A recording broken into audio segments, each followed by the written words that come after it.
the layout goes, intake gauge, so this is incoming pressure into your pump. So that could be either from your onboard tank, like what Mark was talking about. And then your discharge gauge is what your pump is actually putting out. So you could be sitting at an idle, just having water coming from your tank, and your pump will be putting out around 50 PSI usually. And it's just sitting there spinning, not doing anything inside your truck. Overview of the controls, you have a foam level gauge for your onboard foam tank. You have your water level gauge over here.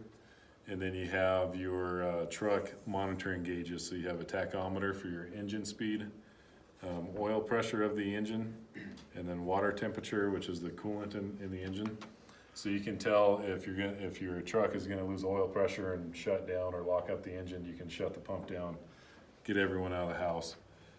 Or you have water temperature so you can see if your truck's overheating. You have a foam controller, this is fairly similar to what's on most trucks. And then you have, this is what's called a pressure governor.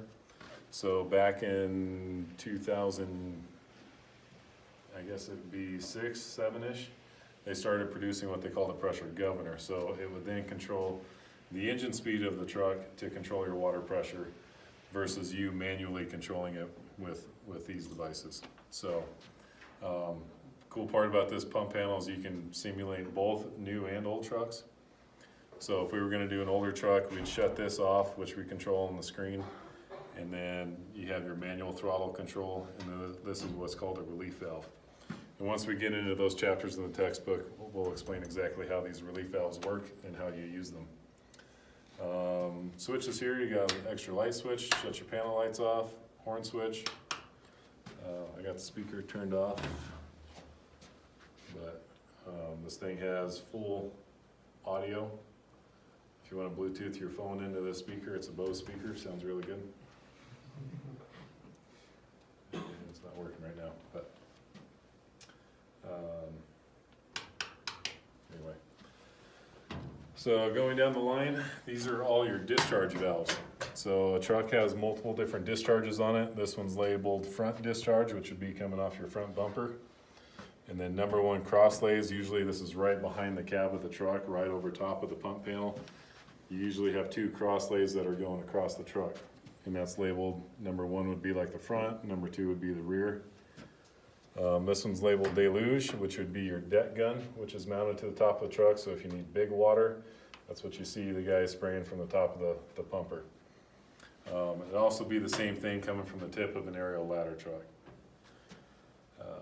Here you have your tank to pump, so you'd open this valve, and this is what allows water to flow from your onboard tank to your pump. And then tank recirculation or tank fill, you would open that up. Once you have a hydrant connected to the truck, you'd open this up to refill your tank. Or if you're sitting here not doing anything, not flowing any water, you can crack this, and it would basically send water from your pump back up to your tank. So it'll just be sitting there circulating water. Different primers, we'll get into these in the chapters. You have an electric primer, an air primer, and then this is actually a transfer valve. So if you have a 2-stage fire pump, which we'll get into in a different chapter, you can control between having higher pressure or having more volume of water based on your different type of pumps.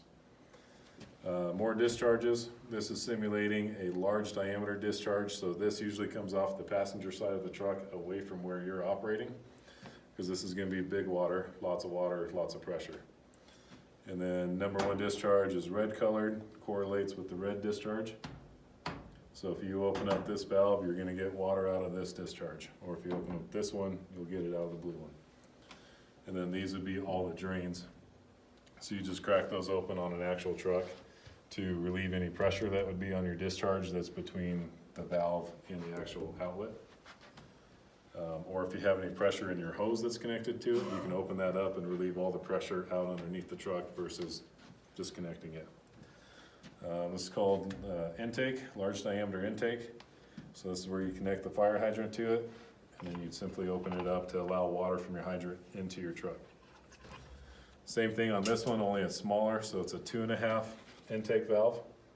And it's just the same thing, like you see the 2 hydrants got 2 smaller ones on it versus 1 big one. The smaller ones are actual 2.5-inch connections that you can use a smaller hose if you didn't need as much water from the hydrant. So, just a quick rundown of how a scenario actually goes. So I'll just do a quick one really quick where standard room and contents structure fire. Truck is gonna pull up to the scene. Firefighter's gonna get out, they're gonna pull a hose off the truck, they're gonna run to the front door, and they're just gonna go inside and start fighting fire. So I'll simulate that as the engineer of what they would do. So start the scenario here.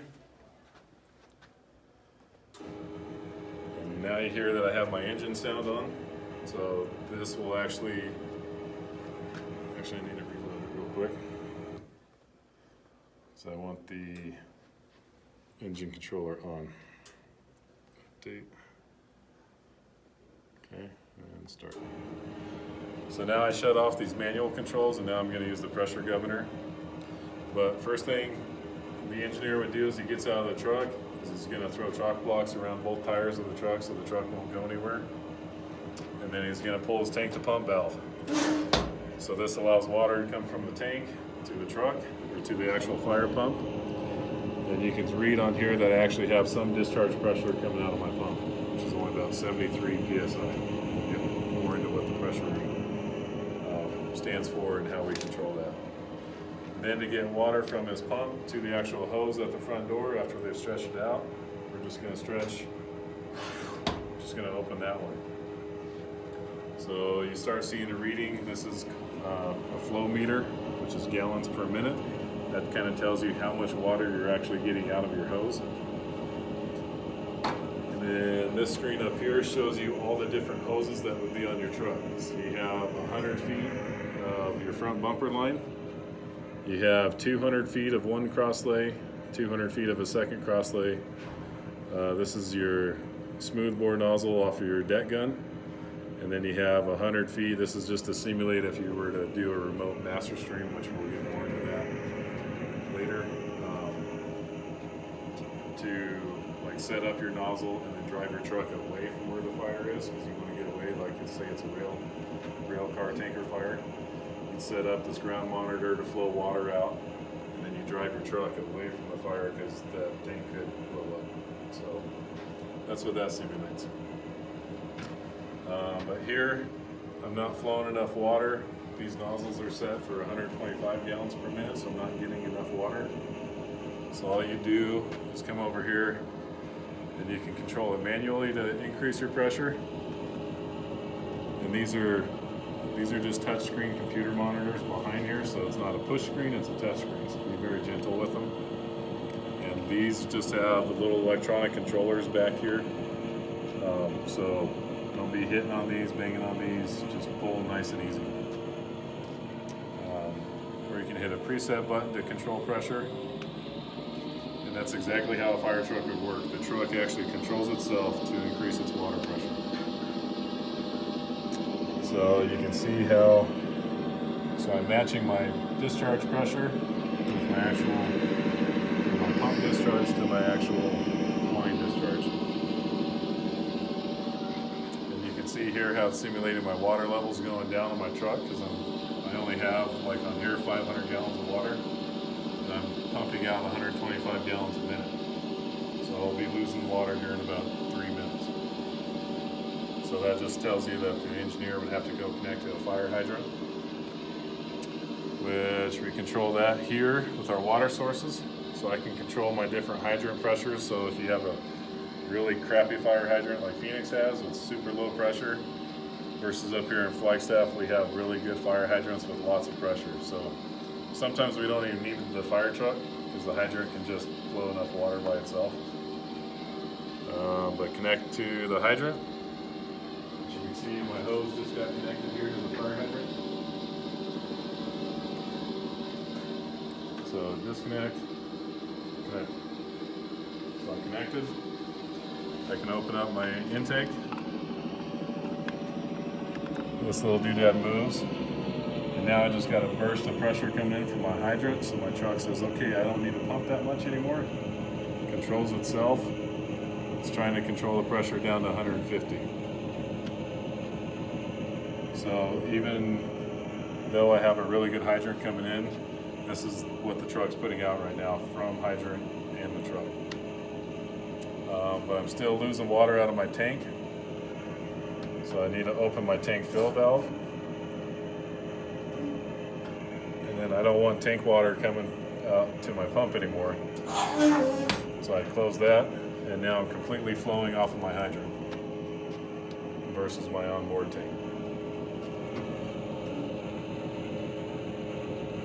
Now you can see some pressure changes because I open this up. It's going to start flowing water back to my tank now, refilling it.